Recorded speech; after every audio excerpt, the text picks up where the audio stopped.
సంగెం మండలంలో నల్లబెల్లి అనే ఊరుందట.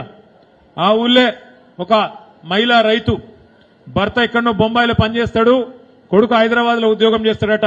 కానీ 3 ఆధార్ కార్డులు ఉన్నాయి. ఆమె రైతు, ఆడబిడ్డ రైతు. పొలం ఉన్నది, ఎకరమో 2 ఎకరాలు ఉన్నది. యూరియా బస్తాలు కావాలి. దుకాణం కాడికి పోయింది.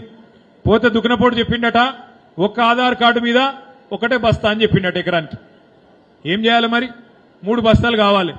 ఏం చేయాలని చెప్పి ఇంటికి పోయి కొడుకు ఆధార్ కార్డు, భర్త ఆధార్ కార్డు, ఆమె ఆధార్ కార్డు 3 పట్టుకొచ్చి ఆ దుకాణపోనికి ఇచ్చింది.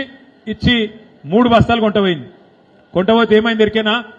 మధ్యలో పోలీసు వాళ్ళు పట్టుకొని నాన్ బెయిలబుల్ కేసు పెట్టి ఇలా ఆ మహిళా రైతును జైలుకు పంపినరు.